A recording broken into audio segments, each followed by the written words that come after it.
परम श्रद्धेय स्वामी श्री राम सुखदास जी महाराज ने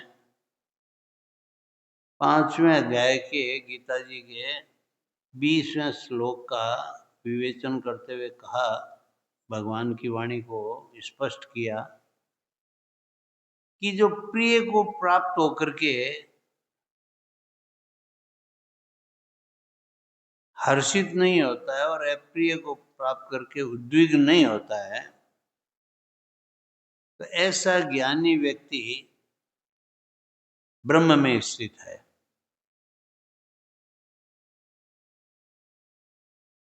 अब 21वें श्लोक में ये कह रहे हैं भगवान कि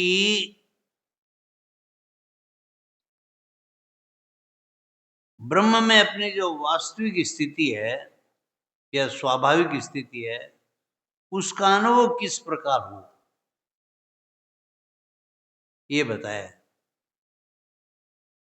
यानी जो प्रिय और अप्रिय वाली बात तो कह दी, वो ब्रह्म में स्थित होता है। अब ब्रह्म में स्थित होने वाले व्यक्ति को किस तरह के आनंद की प्राप्ति होती है,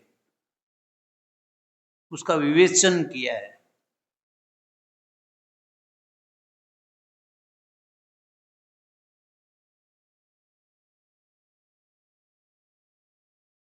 इक्कीसवें श्लोक में बाह्ये स्पर्शे स्वसप्तात्मा विन्दत्यात्मनि यत् सुखम् स ब्रह्मयोगयुक्तात्मा सुखमक्षयमश्नुते। भगवान कह रहे हैं कि बाह्य स्पर्श, ये बड़ा महत्वपूर्ण शब्द है। बाह्य स्पर्श, बाह्य स्पर्श का मतलब संसार का स्पर्श। शरीर भी पर है, शरीर का स्पर्श भी, इंद्रियों का स्पर्श भी, मन का भी, बुद्धि का भी और संसार का भी, क्योंकि शरीर और संसार एक है। तो इनका जहां स्पर्श होगा, वहां जो आत्यंतिक सुख है वो नहीं मिलेगा, अस्थायी सुख मिलेगा, थोड़े काल का सुख मिलेगा, क्षणिक सुख मिलेगा। अगर आप चाहते हो कि सब समय आनंद की स्थिति में रहें, परम आनंद की स्थिति में रहें, आपके आनंद में कहीं कोई बाधा आए ही नहीं, जिसे 6ठे अध्याय के 22वें श्लोक में कहा गया है, यम लब्ध्वा चापरम लाभम मन्यते नाधिगम तत् यस्मिन् स्थितो न दुखे न गुणापि विचाल्यते। परम लाभ की प्राप्ति हो, परम आनंद की प्राप्ति हो। क्योंकि ये बाहर का जो सुख है, ये तो साधनों का सुख है, जो थोड़े समय का है। वास्तविक जो सुख है वो तो भीतर है, बाहर थोड़ी है। वो तो जीव के इनबिल्ट है, जीव के साथ ही आया है। ईश्वरंश जीव अविनाशी चेतन अमल सहज सुख राशि। अब सो माया बस भयो बस गोसाई। तो ये माया के वश से हो गया है। ये माया क्या है? ये पर है, ये बाह्य स्पर्श है।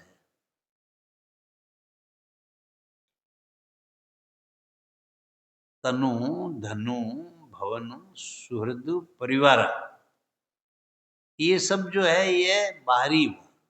मेरे पास इतना धन है, इतना मेरे पास बड़ा घर है, या इतनी मेरे पास साधन सामग्री है, इतने कुटुंबी हैं मेरे, ये सब जो है ये हमें अंत में दुख देने वाले हैं। क्योंकि 22वां श्लोक आ रहा आगे, यही संस्पर्शजा भोगा दुख होने होते। भगवान हमको चेता रहे हैं कि वह जो प्रिय और अप्रिय वाला सुख जो है, उसमें तुम अगर समता में नहीं रहोगे तो आगे जाकर के फिर तुम अगर उसमें ममता में पड़ जाओगे, अहमता और ममता में पड़ जाओगे, नाशवान का सुख लेना शुरू करोगे तो कहीं के नहीं रहोगे। तुम्हें आत्यंतिक और आत्मिक सुख की प्राप्ति नहीं होगी, अक्षय सुख की प्राप्ति नहीं होगी, और तुम्हारा मनुष्य जीवन बेकार जाएगा और तुम आवागमन में पड़े रहोगे। भगवान ने करुणा करके मनुष्य जन्म दिया कि तू अपना कल्याण कर ले, आवागमन से मुक्त हो जाए, लेकिन तू फिर जो वही तैयारी कर रहा है, 84 की तैयारी कर रहा है, विचार करता नहीं है। माथे में बुद्धि तो तेरे बहुत दी है भगवान ने, विवेक तो बहुत दिया है, लेकिन फिर भी बाह्य स्पर्श का जो सुख है वो तेरा जा नहीं रहा है, पशुपना जा नहीं रहा है। तभी तो राजा परीक्षित को कहा सुखदेव मुनि ने कि देखो राजा, अब ये तुम पशु बुद्धि त्याग दो। तुम जो शरीर में पशु बुद्धि तुमने कर रखी है, शरीर के सुख को ही तुमने जो महत्व दे रखा है, वो पशु बुद्धि त्याग दो। शरीर अलग है, तुम अलग हो। ये शरीर तो माया का है जो बदलता रहता है। तुम्हें नाना प्रकार के शरीर प्राप्त हुए हैं या होंगे, अगर तुम अभी ध्यान नहीं दोगे तो। हमारे सारे काम होते हैं शरीर के सुख के लिए, शरीर के सुख के लिए या मन के सुख के लिए। जन जन का मन राखता वेश्या रहेगी बांझ। वेश्या जो बांझ रह जाती है, वैसे कोई संतान नहीं होती है उसकी, सबका सुख देखते, ये हाल होता है। स्वयं जो है वो सुखी नहीं रह पाते हैं, स्वयं को आनंद की प्राप्ति नहीं हो पाती है, क्योंकि मन में भाव ये रहता है हमारे कि स्वयं को सुख मिले। दूसरों से सुख की कामना करते रहते हैं, चाहना करते रहते हैं। मन की चाहना मिटती नहीं है, बाहरी स्पर्श की चाहना हमारी मिटती नहीं है। संसार से सुख लेने की कामना हमारी मिटती नहीं है, भोग और संग्रह की कामना हमारी मिटती नहीं है, निश्चयात्मक बुद्धि हमारी होती नहीं है। चारों तरफ का सुख लूटना चाहते हैं, खाने का, पीने का, रहने का, ओढ़ने का, पहनने का, घूमने का, मौज मस्ती करने का, मनोरंजन करने का।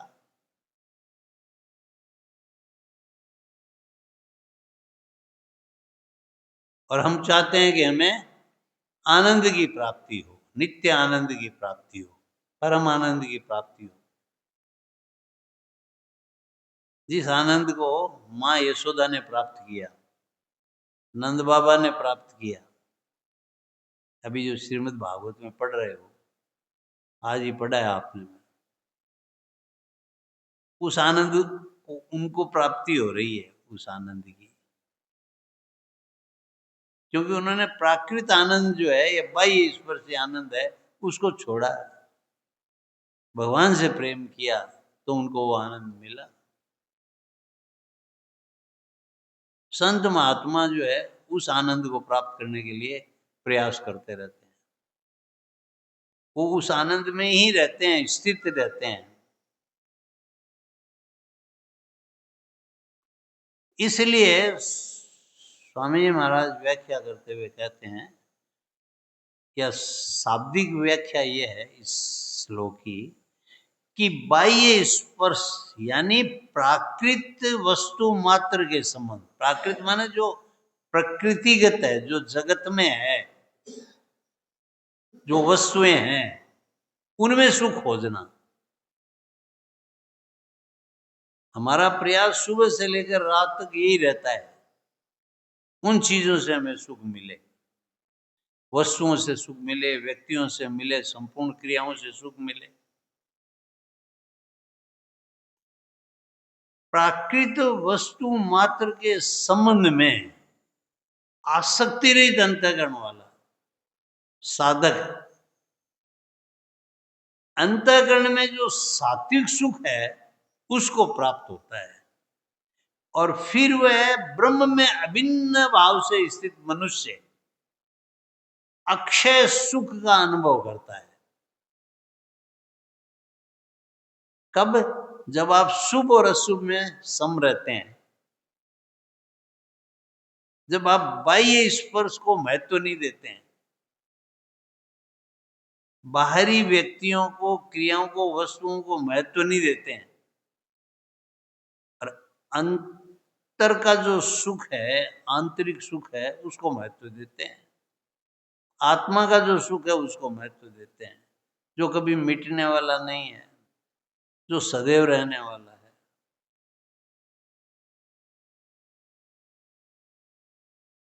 स्वामी जी ने कहा कि परमात्मा के अतिरिक्त शरीर, इंद्रियां, मन, बुद्धि, प्राण, परमात्मा एक तरफ, वो चेतन विभाग, और ये जड़ विभाग। इसलिए गीता में शुरू से ही जड़ और चेतन विभाग की बात अलग अलग कह दी। भगवान ने जैसे ही दूसरा अध्याय शुरू किया, ज्ञान देना शुरू किया, शरीर और शरीरी, देह और देही, क्षर और अक्षर, नाशवान और अविनाशी, क्षय और अक्षय, पहले ही समझा दिया कि अगर सुख चाहते हो तो क्षर और अक्षर या देह और देही का विभाग अलग अलग समझना होगा, जड़ विभाग और चेतन विभाग को अलग अलग समझना होगा। नहीं समझोगे तो 84 के चक्कर में घूमते रहोगे, कोई फायदा नहीं है, विवेक का अनादर करते रहोगे, आनंद के ठोकर मारते रहोगे, आवागमन से मुक्ति नहीं हो पाएगी। घूमो भले, मेरा क्या जाता है, मेरी माया जो है वो बड़ी प्रबल है, माया में उलझे रहो, मम माया दुरितया, उलझे रहो। मैंने तो सीधा रास्ता बता दिया है, लेकिन जब उस रास्ते नहीं चलोगे तो फिर जो भोगो, फिर भुगाना वाला भी मैं ही हूं, क्योंकि तू करता है तो भोगता जो है तुम्हें ही होना पड़ेगा।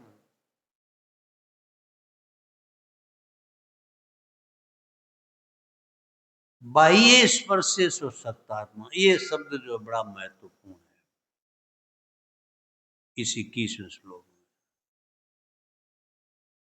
मतलब महत्वपूर्ण तो ऐसा है कि भगवान ने एक एक बात ऐसी कही है कि कोई भी बात अगर पकड़ में आ जाए तो आनंद ही आनंद है। गीता जी का प्रत्येक श्लोक अनंत आनंद देने वाला है, अखंड आनंद देने वाला है, आत्मिक आनंद देने वाला, अक्षय आनंद देने वाला है, अभिन्न आनंद देने वाला है, अनंत रस बरसाने वाला है।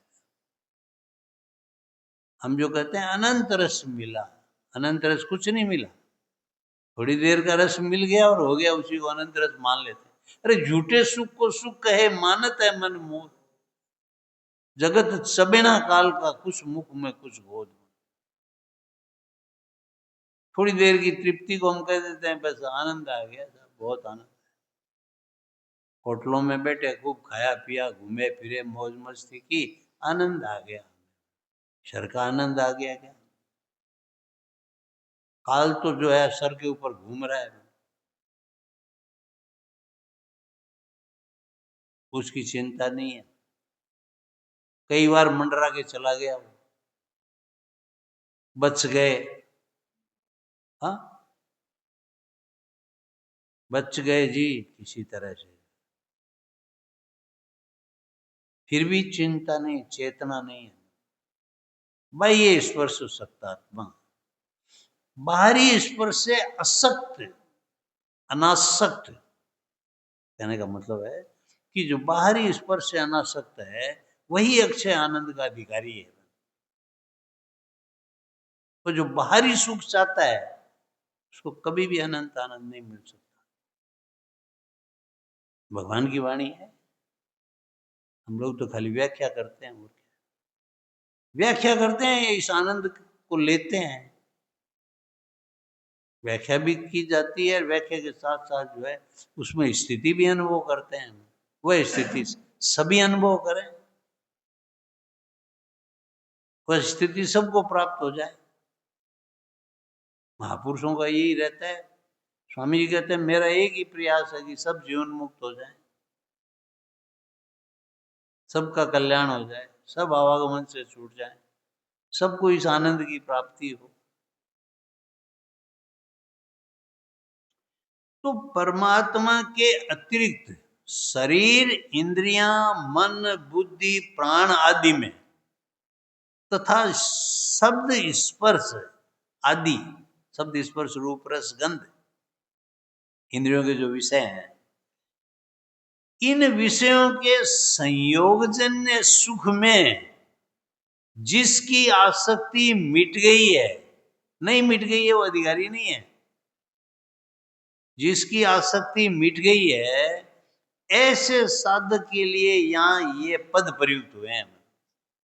भगवान ने जो पद दिए हैं, कौन से पद? 20वां, 21वां, 22वां, वो उनके लिए दिए हैं जिनकी बाहरी आसक्ति मिट गई है।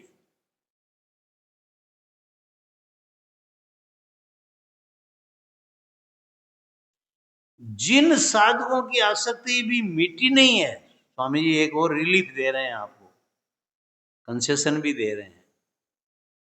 जिन साधकों की आसक्ति अभी मिटी नहीं है, पर जिनका उद्देश्य आसक्ति को मिटाने का हो गया है, उन साधकों की भी उन साधकों को भी आसक्ति रहित मान लेना चाहिए। यानी अपि चेत सुदुराचारो है और भजते माम अनन्य भाग है, तो उसको भी ले लेना चाहिए, कवर अप कर लेना चाहिए अक्षय सुख में। क्यों? कि सम्यक व्यवस्थित हो इस है, उसने दृढ़ निश्चय कर लिया है। ये भगवान की ओर से रियायत है कि जिसका उद्देश्य बन गया है, व्यवसायित्मिका बुद्धि रेके कुरुनंदन है, निश्चयात्मक बुद्धि कुरुनंदन एक ही होती है, बार बार नहीं होती है, अनंत शाखाओं वाली नहीं होती है। ये सुख चाहिए, वो भी चाहिए, ये भी चाहिए, वो भी चाहिए, भी चाहिए, वो भी चाहिए, इससे नहीं होता है। स्वामी जी कहते हैं एक बार जब निश्चय हो गया तो हो गया। एक बार जब विवेक का आदर कर लिया या समझ में आ गई बात, तो जिनकी साधकों की आसक्ति मिटी नहीं है अभी पूरी, पर जिनका उद्देश्य आसक्ति को मिटाने का हो गया, उद्देश्य होने के साथ साथ भगवान की कृपा बरसने लगती है। और नहीं तो उद्देश्य बना नहीं है, नहीं तो संसार को भोगने का भी उद्देश्य है, बना नहीं है। बन गया तो वहां अपि चेतसी पापेभ्य सर्वेभ्य पाप कृतम, तू पापियों से भी बड़ा पापी है तो भी कोई बात नहीं, ज्ञान रूपी नौका द्वारा तू तर जाएगा। तो दुराचारी है तो भी ठीक है, कोई बात नहीं, मैं तुम्हें संभाल लूंगा। लेकिन तुम्हारा है ही नहीं इस तरह का निश्चय, ही नहीं है मन। सत्संग का भी तू सुख ही ले रहा है, जितना मिल गया उतना ही ठीक है। सत्संग थोड़ा मिला ज्यादा मिला क्या फर्क पड़ता है, कुछ तो कान में भली बात पड़ेगी पड़ेगी। जितना नहाए उतना ही पुण्य से, ये भाव रहता है, आत्यंतिक सुख का भाव नहीं रहता है। आयाराम गयाराम करते हैं बातों को, टिकते नहीं है बात पर। सुख ले लिया हो गया, सत्संग का सुख ले लिया, मिल गया, हो गया। अब दिन भर खुले खेलो। ऐसा नहीं कि दिन भर ऐसे ही रहना है, इसी आनंद की स्थिति में रहना है, तब ना हो, नहीं तो प्रश्न उठते रहेंगे। अहम की निवृत्ति कहाँ हो पाएगी? नहीं हो पाएगी, क्योंकि योग तो हो नहीं रहे, न कर्म योग हो रहा है, न ज्ञान योग हो रहा है, न भक्ति योग हो रहा है। खाली कर्म हो रहा है, ज्ञान हो रहा है, भक्ति हो रही है, क्रिया मात्र हो रही है, भाव से जुड़े नहीं है। भाव की, स्थायी भाव की, उद्देश्य की, निष्ठात्मक बुद्धि की कमी है। वो हो तो तत्काल काम हो जाए।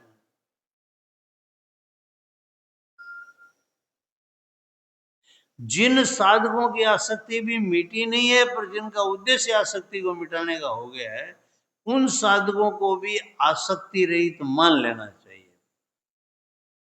भगवान ने मान लिया है, सम्यक व्यवस्थित तो इससे, तो हम कौन होते हैं? यदि कहने का मतलब भगवान कह रहे हैं अंतिम सांस तक मैं तुम्हें दे रहा हूं समय, मौका, तो अंत काल में भी अगर तू निश्चय कर लिया, मेरा स्मरण कर लिया, तब भी तेरा काम हो जाएगा। और बराबर स्मरण कर रहा है, तब तो तेरा निश्चय हो ही गया कि एक परमात्मा ही सत्य है, बाकी सभी मिथ्या है। ब्रह्म सत्य, जगत मिथ्या। उमा कहूं मैं अनुभव अपना, सत हरि भजन जगत सब सपना। लेकिन कहने के लिए है ये चौपाई बड़ी अच्छी लगती है, आनंद आता है बोलने में। जब कहते हैं कि उमा कहूं मैं अनुभव अपना, सत हरि भजन जगत सब सपना, गाने में बहुत अच्छा लगता है। तरह तरह से गा लेते हैं इसको हम। हाँ, इस चौपाई को लटका पटका लगा करके आगे पीछे जोड़ करके ऐसा गाते हैं कि कहते हैं अरे भाई बहुत बढ़िया गाते हैं, ये तो रामचरितमानस इतना बढ़िया पढ़ते हैं, पूछो मत मत। लेकिन भाई आसक्ति कहाँ गई? कहाँ अटके हुए हैं? मतलब किस जंजाल में फंसे हुए हैं?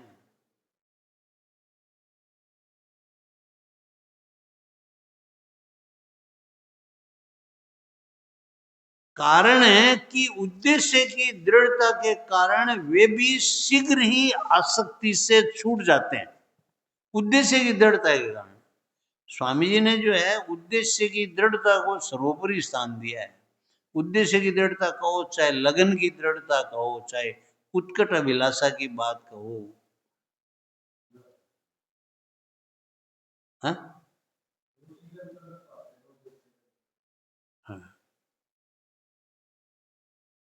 कि आपकी अगर मुमुक्षा हो गई, लगन हो गई, लगन बिना रहना न जागे कोई मन।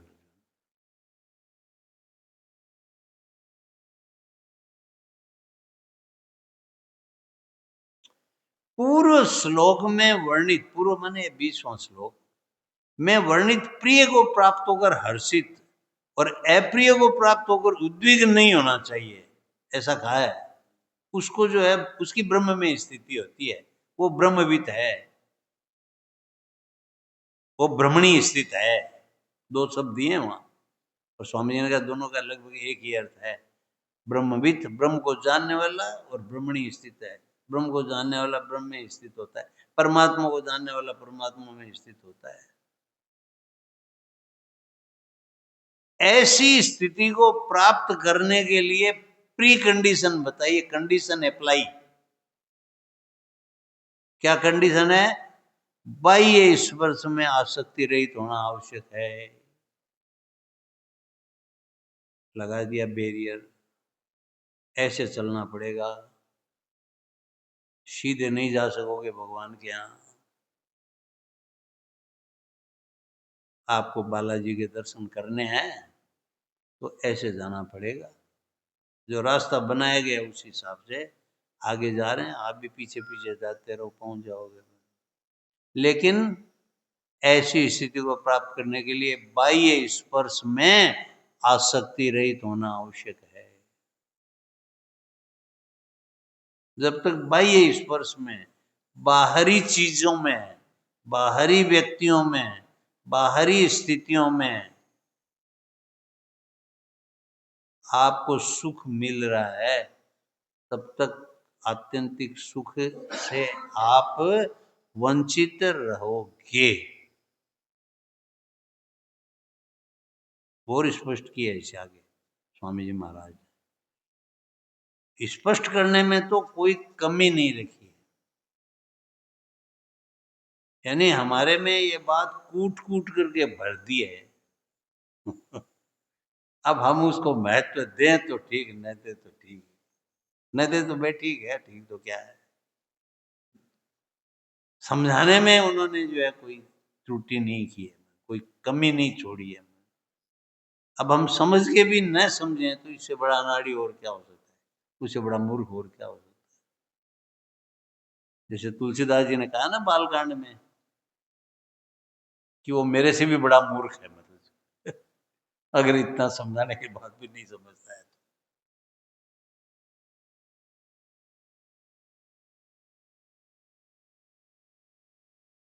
आज का शाश्वत चिंतन कह रहा है कि वासुदेव सर्वम ही साधन है और यही साध्य है। सत्य एक ही होता है, सदैव परिपूर्ण। ओम पूर्णमदः पूर्णमिदं पूर्णात् पूर्णमुदच्यते पूर्णस्य पूर्णमादाय पूर्णमेवावशिष्यते। अगर आप वासुदेव सर्वम तक पहुंचना चाहते हो तो वासुदेव सर्वम का ही सहारा लो। सिय राम मैं सब जग जानी, करूं प्रणाम जोरी जुपानी। तब तो वहां तक पहुंचोगे, और नहीं तो गीत गाते रहोगे, बड़ी बड़ी बातें करते रहोगे और उलझे रहोगे बाह्य स्पर्शों में।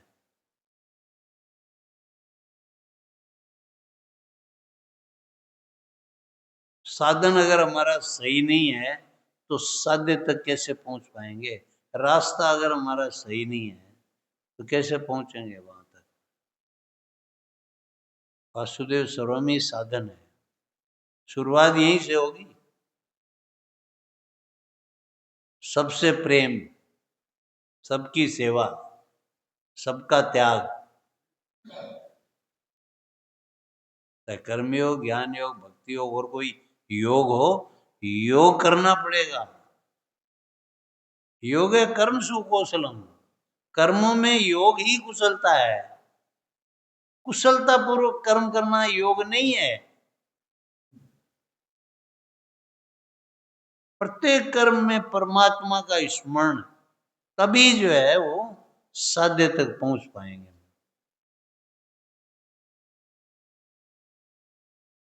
इसलिए साधन और साध्य दोनों में अंतर नहीं होता है।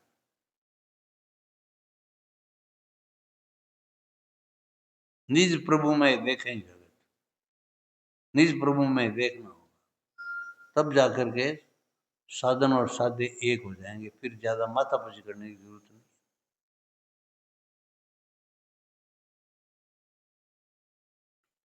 परम श्रद्धेय स्वामी श्री राम सूरदास जी महाराज इसी बात को स्पष्ट करते हुए कह रहे हैं कि मनुष्य की 3 शक्तियां मिली हुई हैं। गीता भवन ऋषिकेश का 1994 का। मनुष्य को 3 शक्तियां मिली हुई हैं, जानने की, मानने की और करने की शक्ति। करने की शक्ति संसार की सेवा करने के लिए मिली है, भोग संग्रह के लिए नहीं मिली है। जानने की शक्ति स्वयं को जानने के लिए मिली है। ज्ञान शक्ति से, जानने की शक्ति से जानना है कि मन बुद्धि इंद्रियां स्थूल सूक्ष्म कारण शरीर ये अपने नहीं है, ये बाह्य स्पर्श जो है अपना नहीं है। धातु रूप से ये प्रकृति के हैं एवं इनके मालिक भगवान है, ये भगवान के हैं। और मानने की शक्ति से भगवान को अपना मानना है, मन ये भोग के लिए नहीं है। मानने की जो शक्ति है उसे भगवान को अपना मानना है, भगवान के शरण होना है। तो एक तो हो गया कि जहां आप पहला जो है वो तो हो गया, मान लो संसार की सेवा करना। दूसरा हो गया कि ज्ञान ये कह रहा है कि असंग होना है, त्याग करना है और इनको दूसरों की सेवा में लगाना है या अपना कल्याण करना है। मान लो जंगल में बैठे हो, सेवा में नहीं लगा रहे हो तो कोई बात नहीं, वहीं से सबके कल्याण का भाव होना चाहिए, स्थायी उद्देश्य। भगवान को है भोगने के लिए नहीं है, धरोहर है अपने पास। भरत जी ने जो है भोगा नहीं राज्य को, 14 वर्ष का मिला राज्य, लेकिन भरत जी ने भोगा नहीं। तब तो उनको राम मिल गए, भोगते तो राम कहां से मिलते।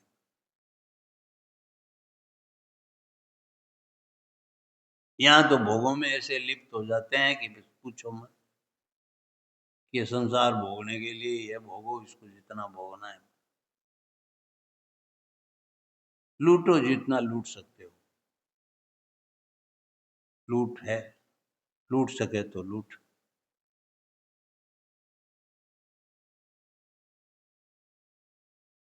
मोह छूटता ही नहीं है कहीं भी, न धन का मोह छूटता है ना और कोई मोह छूटता है।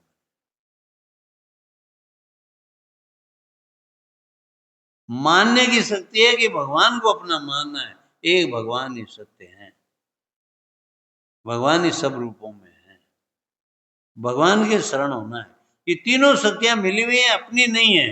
इनके सदुपयोग से मनुष्य मुक्त हो जाता है और इनको अपने लिए काम लेने से शरीर संसार का बंधन दृढ़ होता है और वह दुख पाता रहता है, जन्मता मरता रहता है। ये रिजल्ट ये होता है, फल ये होता है, 84 के चक्कर में घूमता रहता है, होश ही नहीं है, बेहोश जीवन जिए जा रहे हैं। अब बनते हैं ज्ञानी की हम लोगों में बड़ा विवेक है, भाई मनुष्य में बड़ा विवेक है भाई, हमारे जितना ज्ञान किसको है।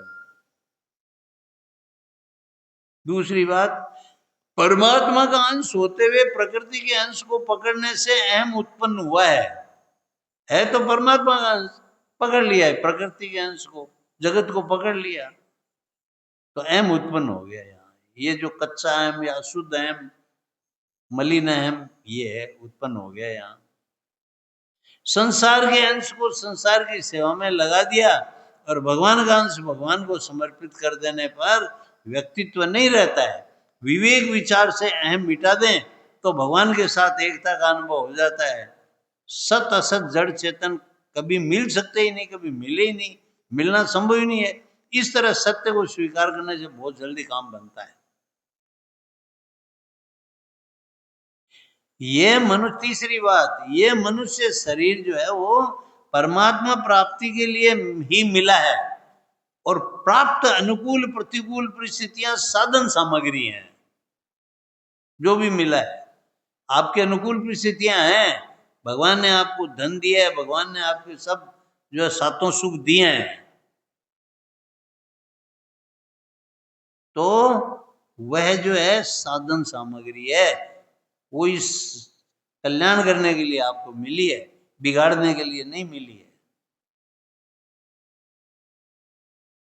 अनुकूलता में मनुष्य के पुण्य खर्च होते हैं, फायदा क्या हुआ, और प्रतिकूलता में मनुष्य के पाप कटते हैं।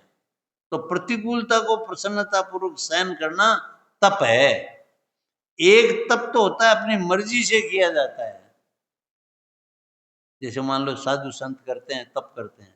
दूसरा है बीमारी, अपमान, ये भगवान की भेजी हुई तप सामग्री है, ये परमात्मा ने भेजी है।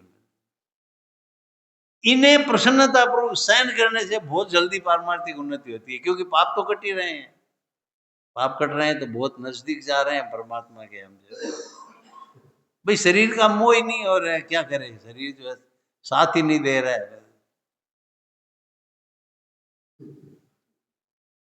साथ नहीं दे रहे तो पाप हुआ ही नहीं। क्योंकि अगर ये साथ देता तो आप मौज मस्ती करने के लिए जाते, 31 तारीख को 1 तारीख को मौज मस्ती करने के लिए जाते। अब आपका शरीर साथ नहीं दे रहा तो कहां जाओगे। स्वामी जी कहते हैं, मैं नहीं कह रहा हूं, स्वामी जी कह रहे हैं ये बात कि पूरा प्रवचन सुन लेना, जिसमें कह रहे हैं कि अगर आपकी अनुकूलता होती तो आप भटकते फिरते, प्रतिकूलता है तो कहीं जाना ही नहीं है। आपके पास धन नहीं है तो खर्च करने का कोई दायित्व ही नहीं है आपके ऊपर। धन हुआ तो आफत है, उस धन को कहाँ लगाएं, क्या करें, उसका दुरुपयोग करें तो पापों की तरफ जाएंगे, सदुपयोग करेंगे तो थोड़ा धर्म की तरफ जाएंगे। लेकिन है ही नहीं तो उस पर न इनकम टैक्स है न सेल टैक्स है। जब व्यवसाय में थे तो इनकम टैक्स सेल टैक्स देने पड़ते थे। इनकम टैक्स, अब इनकम टैक्स है न सेल टैक्स है, कुछ नहीं है, कोई टैक्स है ही नहीं, मौज ही मौज है मतलब। और जिसके लिए काम कर रहे हैं उस पर भी टैक्स नहीं है। जिस संस्था के लिए काम कर रहे हैं सेवा का, उसके ऊपर भी टैक्स नहीं है, मौज ही मौज है। तो जितनी अनुकूलता है वह अनुकूलता आपको आफत के लिए है, प्रतिकूलता ठीक है। प्रतिकूलता में विशेष आनंद रहता है, अनुकूलता में उनके असहजता रहती है। और अंतिम जो कहा है ये दोहा कहा है, जैसे कल भी जोरदार बात कही थी स्वामी जी ने, कर की जीभ की लंगोट की बात कही थी ना, याद है तो आपको। ऐसे ही कह रहे हैं स्वामी जी आज भी, रामा माया राम की, अरे रामा माया राम की मत दे आडी पाड़, ये राम जी की माया है, इसको रोक मत, आई जो ही जान दे, जैसे आई है वैसे जान दे, परमार्थ के खाड़, ये परमार्थ के रास्ते में लगा दे इसको। ये करने की शक्ति, जानने की, मानने की शक्ति है, इसको दूसरों की सेवा में लगा दे, जाने दे इसको, रोक मत।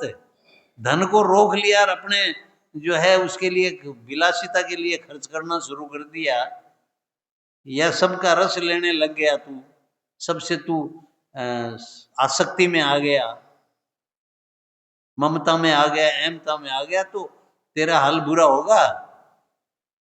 इसलिए रामा, रामा मन व्यक्ति को संबोधित करते हुए कहते हैं कि रामा, सब तो हम रामदेव ही हैं, रामा माया राम की, तो कोई कहते गोविंदा माया राम की, बात एक ही हो गई है ना। अरे रामा, राम राम प्रकाश जी रामा, तो रामा माया राम की मत दे आडी पाड़,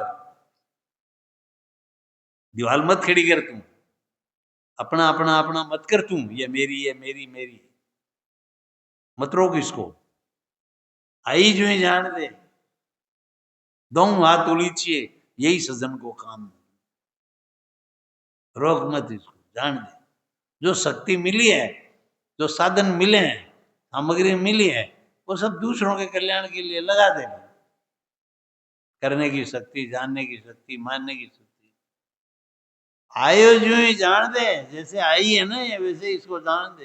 परमार्थ के खाड़, खाड़ का मतलब होता है नाला, बड़ा नाला, तो परमार्थ के नाले में जाने दे इसको, मतलब से रोक मत। अपने लिए रोकेगा तो दुख पाएगा, मतलब संयोगजन्य सुख की आसक्ति लेगा तो दुख पाएगा।